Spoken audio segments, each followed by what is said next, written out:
Hello, my dear friends. Welcome back to the lecture series of judicial examination.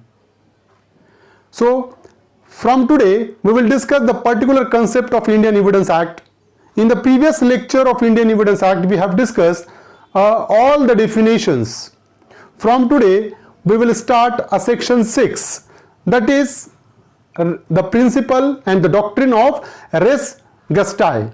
So, section 6 of Indian Evidence Act prescribed the doctrine of res gestae. तो race जस्टाई जो principal है वो section 6 में specifically provide किया हुआ है. तो आज का पॉइंट ऑफ डिस्कशन हमारा रहेगा सेक्शन 6 इंडियन एविडेंस एक्ट. उस पे पूछे गए क्वेश्चन, जो एग्जामिनर ने क्वेश्चन पूछा है वो हम डिस्कस करने वाले हैं.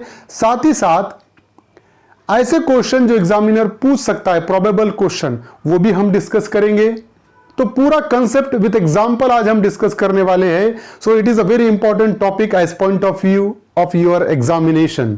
सो please watch this lecture completely without wasting your much time. Let's start the topic.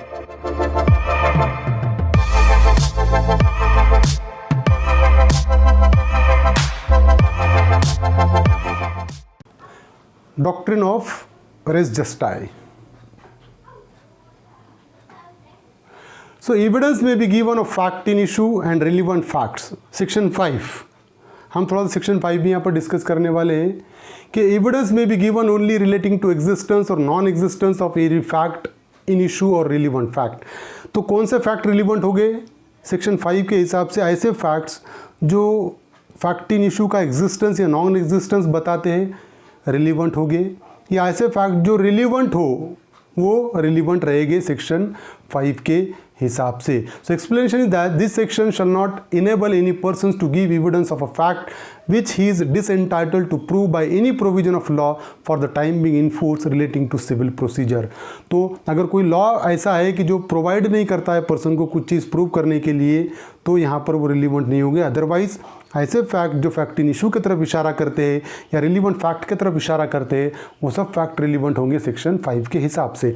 Now section 6, relevancy of fact forming part of a same transaction. Facts which though not in issue, ऐसे fact जो fact issue में नहीं है, are so connected with a fact in issue as to form a part of the same transaction. लेकिन वो इतने ज़्यादा connect है फैक्ट इन इशू के साथ कि they are committed and happens in the same transaction, they becomes relevant whether they occurred at the same time and place or at a different time and place. ऐसे facts जो normally relevant नहीं है लेकिन एक ही transaction में होने के वजह से वो सब फैक्ट सेक्शन 6 में रिलीवेंट हो जाते हैं. अभी देखिए कि suppose A committed the murder of B by gun shot. तो ए ने बी का मर्डर किया गन शॉट से, मतलब गोली मारे. अब देखिए कि ही क्राइड फॉर हेल्प, उसने चिल्लाया हेल्प, मदद कीजिए, मेरी मदद कीजिए. तो ये जो है that becomes relevant, that word becomes relevant. One person is near by two the spot of offence and he says don't kill him. जो ये पर्सन लेफ्ट साइड में हमको दिख रहा है उसने कहा don't kill him. Then another person was there and he says you will be charge, कि तुम्हारे अगेंस्ट में चार्ज लगेंगे, तुमको सजा हो सकती है. So all this becomes relevant. ये जो है कि एक ही ट्रांजैक्शन है, मर्डर हो रहा है, मर्डर होने के साथ साथ जिसका मर्डर हो रहा है वो हेल्प के लिए चिल्ला रहा है. एक पर्सन कह रहा है कि आप उसे मारो मत, दूसरा कह रहा है कि तुम्हारे को सज़ा हो जाएगी. तो ये जो कहा गया वो ट्रांजैक्शन के दौरान all becomes relevant and this is a part and parcel of res gestae. तो रेस गस्टाई का पार्ट एंड पार्सल है. तो ऑफेंस होते वक्त, जब तक जहाँ से ऑफेंस शुरू हुआ और कंप्लीट हुआ, इसके दौरान जो चीज़ें की हुई है, जो चीज़ें कही हुई है, जो चीज़ें सुनी हुई है, ये सब एक ही ट्रांजैक्शन का पार्ट माना जाएगी और सबके सब रिलीवेंट हो जाएंगे सेक्शन 6 के हिसाब से. Another example of res gestae there, कि this is a particular person lying on the road, he shouted for help, उसने मदद के लिए चिल्लाया. एक पर्सन उसके पास आकर बैठा और जैसा वो पर्सन उसके करीब आया तो उस पर्सन ने ये कहा, जो रोड पे लेटा हुआ था उसने ये कहा कि मिस्टर एक्स ट्राइड किलिंग मी, कि मिस्टर एक्स ने मुझे मारने की कोशिश की है। So can this statement be admissible as a forming part of the same transaction, कि ये जो स्टेटमेंट है कि ये रिलीवेंट हो जाएगा क्या, ये स्टेटमेंट रिलीवेंट होगा क्या। अब देखिए कि क्या हुआ कि यहां पर सिचुएशन ऐसी थी कि वो पर्सन सड़क पे लेटा हुआ है, चिल्ला रहा है मदद के लिए, दूसरा पर्सन उसके करीब आया और करीब आते ही उसने कहा कि मिस्टर एक्स ने मुझे मारने की कोशिश की है। एक बात बहुत ज़्यादा इंपॉर्टेंट है इस प्रिंसिपल ऑफ रेस गेस्टाई में कि सपोज अ पर्सन सेज, अब यहां पर जो पर्सन बैठा हुआ है साइड में उसने नहीं देखा, एक्स को मारते हुए उसने नहीं देखा, लेकिन that becomes relevant. So principle of res gestae is an exception to the principle of hearsay evidence. Hearsay evidence is not admissible, hearsay evidence admissible नहीं है, लेकिन प्रिंसिपल ऑफ रेस जेस्टाई उसको एक्सेप्शन है। क्यों? क्योंकि यहां पर कुछ वर्ड ऐसे होते हैं जो स्पॉन्टेनियस होते हैं, without planning, under a sudden reaction होते हैं, कि वो सडन रिएक्शन में बोले हुए वर्ड है, स्पॉन्टेनियस वर्ड है, that's why it becomes relevant. तो यहाँ पर जो इसने कहा कि मिस्टर एक्स ने मुझे मारने की कोशिश की है और उसके बाद अगर वो मर भी गया, तो ये जो स्टेटमेंट है, पर्सन जो बाजू में बैठा हुआ है अगर वो स्टेटमेंट देता है कि उसने मुझे कहा कि मिस्टर एक्स ने उसको मारने की कोशिश की है, तो ये एक ही ट्रांजेक्शन में माना जाएगा एंड इट बिकम्स रिलीवेंट, वो रिलीवेंट हो जाएगा। दूसरी चीज़ ऐसी है कि पर्सन रोड पे लेटा हुआ है, दूसरा पर्सन उसे करीब आता है और पूछता है व्हाट हैपन्स, क्या हुआ, और उसके रिप्लाई में अगर वो जवाब देता है कि mister x tried killing me, this will not becomes relevant, ये रिलीवेंट नहीं होगा। वाई?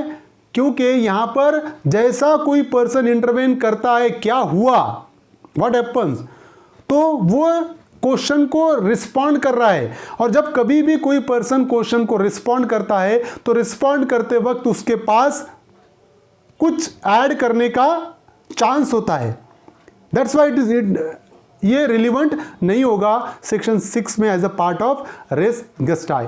तो स्पॉन्टेनियस होता है वो रिलीवेंट होगा, क्योंकि अगर वो चिल्ला रहा है हेल्प हेल्प, मेरी मदद कीजिए, मुझे ये मारने की कोशिश कर रहा है, तो ये रिलीवेंट रहेगा। लेकिन अगर वो सिर्फ चिल्ला रहा है, सिर्फ चिल्ला रहा है और दूसरा पर्सन उसको आकर पूछता है क्या हुआ, और वो बोलता है कि मुझे इसने मारने की कोशिश की, ये रिलीवेंट नहीं होगा, क्योंकि स्पॉन्टेनियस नहीं होता है, वो रिस्पॉन्ड कर रहा है क्वेश्चन को। दोनों चीजें समझने की कोशिश कीजिए।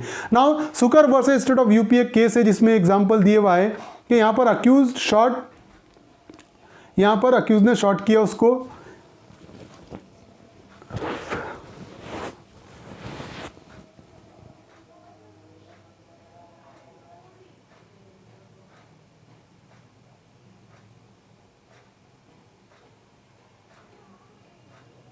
There is one case Swaldas versus state of Bihar, 1974 का केस है, AIR 778 page number. The cry of children from the house when their mother was being killed by their father become a part of the same transaction and therefore fell under section 6 and become admissible as valid evidence. The cry of children from the house when their mother was being killed, कि यहाँ पर जो father mother को मार रहा था बच्चों के, और वो देखते हुए जो बच्चों का चिल्लाना था, the cry of children becomes relevant and it becomes as a part of res gestae, वो पार्ट ऑफ रेस जस्टाई, क्योंकि वो जो है फादर मदर को मार रहा था, मर्डर कर रहा था, उसी दौरान वही ट्रांजैक्शन में बच्चे चिल्ला रहे थे, तो वो बच्चों का चिल्लाना सेक्शन 6 में एडमिसिबल होगा as a part of res जस्टाई।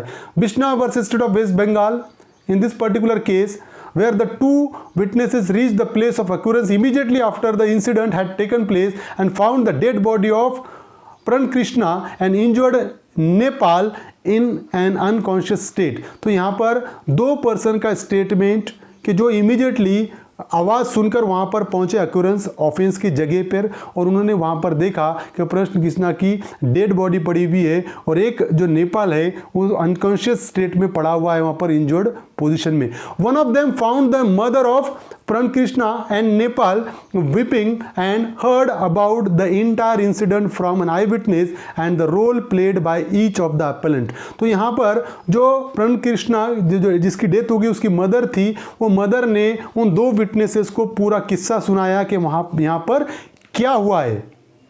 अब their testimony was held to be admissible under section 6 of Indian evidence act. जो दो विटनेस भागते हुए आए थे स्पॉट पे, जिन्होंने ये सुना, वो मदर के जरिए, वो मदर ने पूरा सुनाया है दो विटनेस को कि ऐसा ऐसा यहाँ पर हुआ है, तो ये सब रिलीवेंट हो जाएगा. Why?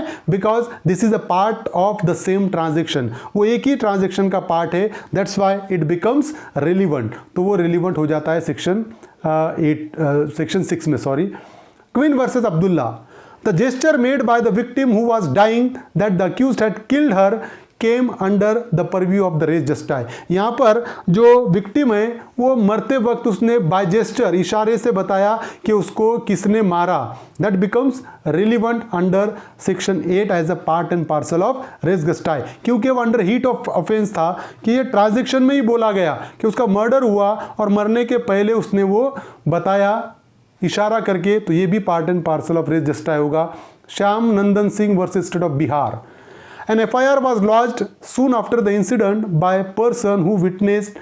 It was held to be a part of the happening, so it came under the purview of section 6. So immediately offence होने के बाद, इंसिडेंस होने के बाद एक विटनेस ने FIR लॉन्च किया कि ऐसा ऐसा हुआ है वहाँ पर पर्टिकुलर जगह पर, तो that becomes a part and parcel of res gestae. Section 6 में वो एडमिसिबल हुआ. अब यहाँ पर कुछ क्वेश्चन है जो एग्जामिनर ने पूछे हैं सेक्शन 6 पे. महाराष्ट्र जुडिशियल एग्जामिनेशन में पूछा गया क्वेश्चन 2015 में, और वो क्वेश्चन ऐसा है कि the expression res gestae means the thing done in the course of transaction, a thing belonging to the guest, अ demeanor of the witness under examination in the court, a thing belonging to nobody. So we have already discussed a thing done in the course of same transaction becomes relevant to form part of the same transaction. So option 1 is a correct answer. तो यहाँ पर option 1 correct answer हो रहा है. 2016 में पूछा गया question है उत्तर प्रदेश जुडिशियल एग्जामिनेशन में. Under Indian evidence act 1872 the doctrine of res gestae applies to only civil proceeding, only criminal proceeding, only to administrative tribunal, both A and B. तो अगर हम यहाँ पर देखा गए the fact which though not in issue are so connected with the fact in issue as to form part of the same transaction are relevant whether they occurred at the same time and place and the different time. So that's why this particular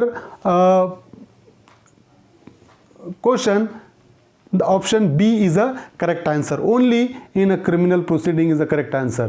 अब दूसरा जो question है Uttarakhand judicial examination 2018-2019 में पूछा गया question है. साथ ही साथ मध्य प्रदेश जुडिशियल एग्जामिनेशन 2016 में भी ये क्वेश्चन पूछा गया है. In which section of Indian evidence act the words to form part of the same transaction are provided. तो अगर हमने यहाँ पर देखे तो ये किस सेक्शन में प्रोवाइड किया हुआ है. सो यहाँ पर देखिए कि जो सेक्शन 9 है वो ये बताता है fact necessary to explain or introduce relevant fact. Section 11 ये बताता है when facts not otherwise relevant becomes relevant. और सेक्शन 12 ये बताता है in suit for damages facts tending to enable a court to determine amounts are relevant. So the correct answer is section 6. Form part of the same transaction is provided under section 6 of Indian Evidence Act. Madhya Pradesh judicial examination 2019 में पूछा गया question है Indian evidence act facts which though not in issue are so connected with the fact in issue as to form part of the same transaction whether they occurred at the same time and place or at different time of places are relevant, are irrelevant, are relevant, are partly relevant, none of the above. So the correct answer is are relevant. तो यहाँ पर specific mention किया हुआ है कि that becomes relevant. तो एक ही transaction में किए हुए जो चीज़ें हैं वो सब रिलीवेंट हो जाएगी. So option second is a correct answer. So this is a particular principle of res gestae. I hope you understand this topic. If you understand this topic please subscribe my channel, hit the notification button, hit the like button and share this video with your friends. Thank you very much.